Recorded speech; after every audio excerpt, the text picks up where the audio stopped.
Will these, quote, as we call them, porn wars, will they be with us forever? I mean, since the beginning of time, since the beginning of sex, since the beginning of man and woman. Well, if they didn't stir it up, you know, people might say, what's so special about them, you know?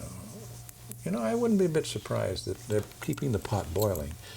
Not because they want to, it's because the political aspect of it. I think there's a lot of pressure on the part of the so-called do-gooders that want all of this stuff stamped out, in spite of the fact that it's there's another segment of society that really enjoys it. You know? That's the sad part. But it's going to go on as it has gone on. There are certain things that are repulsive, child pornography and the animals crap and all that, but that's pretty well out of it, very much so as far as I know. You know. But I'm not that knowledgeable about it all. In fact, I'm not really fond of hardcore pornography on a personal level, but I'm not against it. I'm not fond of it because it doesn't turn me on. My sense of humor is outrageous, you know, big bosom, square jaws, you know, and I try to, I think more than anything else, try to generate laughter. And if I do portray sex, it's done in a way that one might be trying to compete with the Olympics or something of that nature. That if you were practicing sex in a way that I might present it, you would end up in traction or something. You know? It's purposefully put on that way, and I think a lot of that has to do with the success of my films. Because of the jokey aspect. Right. What do you classify as pornographic? What would you call pornographic? Well, I think it's a, first of all, as I pronounced it, or emulated, you know, I think if we're going to have to say something that is pornographic, what is pornography? To me, it would be something highly objectionable like children being involved, being taken advantage of. That I would find to be repugnant. But consenting adults, no. I can't see in any way, shape, or form. In spite of the fact that in some of the cases, filmmakers have come up with some pretty bizarre antics, and I'm sure you know what I'm talking about. But you don't have to buy that cassette. If it has something to do with anal intercourse and you're not for it, you don't have to buy it. There are others that are more in line with what is conventionalism, you know. So it's a matter Taste of choice is in here. the beholder, you know. That's true. To each their own, and in the privacy of their own home. Yeah, and they've tried from time to time to intrude, you know.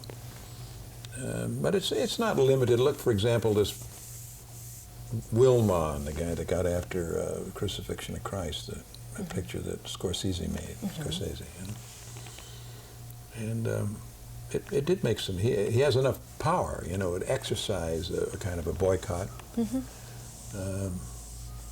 A number of people were injured, I remember, out at the parking lot at Universal City. So, you know, their rights have to be considered, but on the other hand, no one is forcing these people to look at one of these cassettes. You know, no one forces them at gunpoint to buy one and say, you must look at that. You know. Why should they care? I think it's kind of a feeling of being inadequate, maybe. Maybe the very fact that they're seeing a lot of wonderful sexual gymnastics occurring, it makes you wonder, too, about how they conceived their children. You know, was it an immaculate thing, or did they grit their teeth? Were they afraid to make noise for fear? It makes you wonder about one of the most pleasurable activities there is in the world, and how those people that so condemn this kind of activity, how did they manage to have children? Well, they didn't do it on celluloid.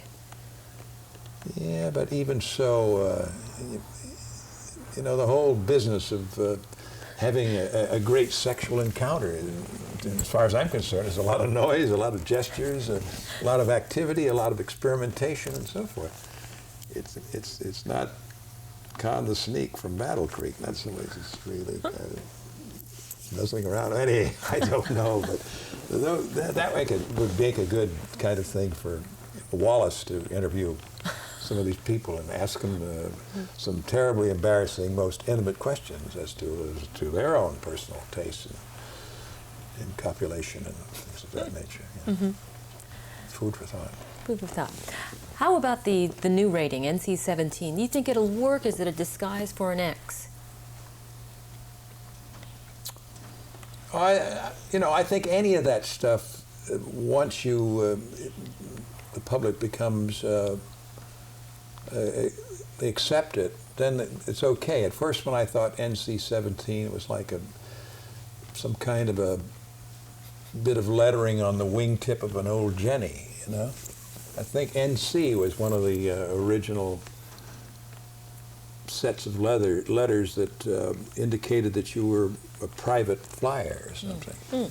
That's the way it affected me when I heard it. I'm happy to say that my films got the first NC-17, Beyond the Valley of the Dolls. It was even before Henry and June.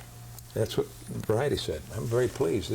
I tell you, it'll give me an altogether different image now, because there was always that tendency. X was like the skull and crossbones. It was evil. And also, when I had the X, it was worthwhile. But soon as hardcore got into it, they got the triple X, so everything got that same kind of stigma, But now with the NC-17, the public is going to accept it. It's one of those things. First of all, it's copyrighted. The X was never copyrighted. Anybody could attach an X. I see. I got the second X. The second X, which was Vixen. The first X was a picture produced by Warner Brothers called Girl on a Motorcycle, and it starred Marianne Faithfull. And from what I understand, Warners were so beside themselves, they just put the damn film on the shelf. They never released it. And I did it with Vixen, and it just was great. Like Vixen, for example, 30 minutes of its 69 minutes length generally has to do with people having sex.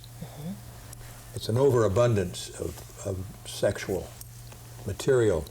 And the only way the rating board could kind of deal with it was to make it less.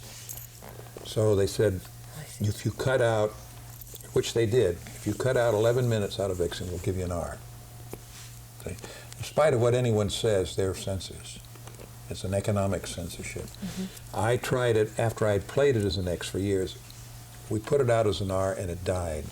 The audience smelled it. They realized that it had been cut. And a picture called Super Vixens, which is the big chick here in the back, that is 21 minutes, I think, to have excised.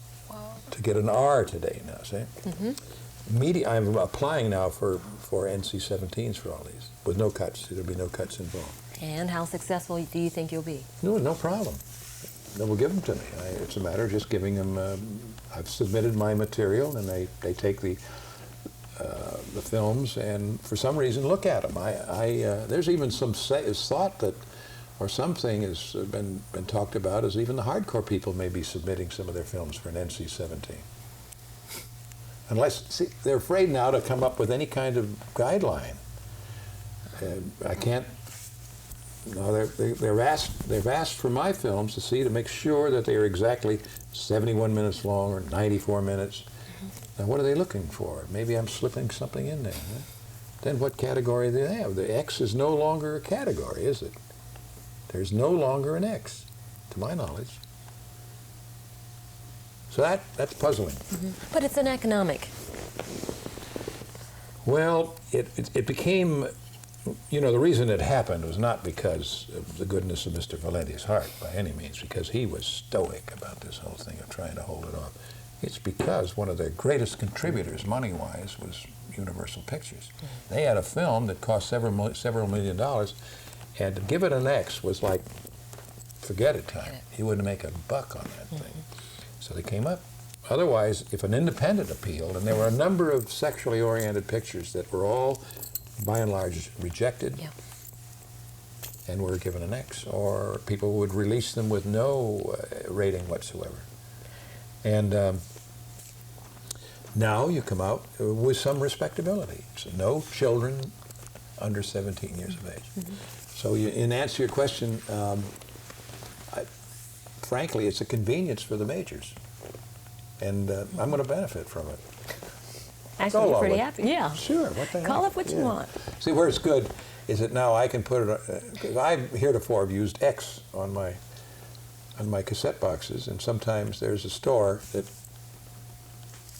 wouldn't carry a so-called X because of the idea that X is hardcore and penetration and all that stuff. But now I may get into Blockbuster with my fellows in because the NC-17. If they take one NC-17, why can't they take another NC-17? Right. Yeah. Some of the do-gooders have tried to say it's nothing more than another way of saying this is an X. Now the two selectmen in Massachusetts, they always look, those selectmen, they look like Percy Kilbride. Have drawn, crack their knuckles, things like that. And they overstepped their bounds. I think that's been quietly put to bed back there. You know, one of the reasons it's a copyrighted rating. It's no longer an X. So that X has never hurt you because I think of the novelty at the time when Vixen was rated. Oh yeah, X was certainly a benefit because we played in, well, Vixen made my life secure for the rest of my life, the picture. It was so successful, that picture. And largely because of the girl, Erica Gavin, who played Vixen. She had a quality about her that appealed to women just as much as men. I know my third wife, Edie Williams, it was mandatory viewing once a week. And when she looked at it, I benefited hugely later in the evening. Okay? All right? What's behind him?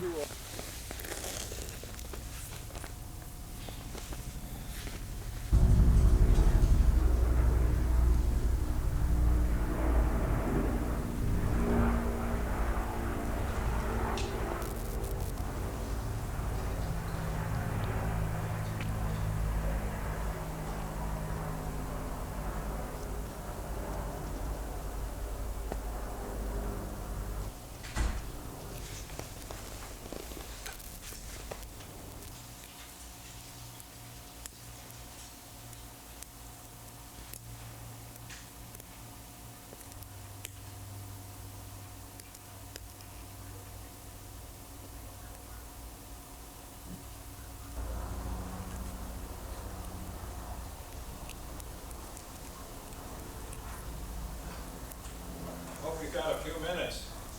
Oh, sure. I was afraid we were holding you up.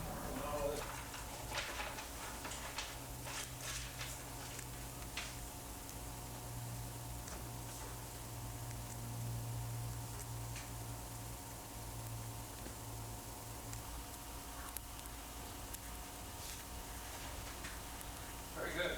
Can't find anyone. All right. Yeah. What is it, second minute? First.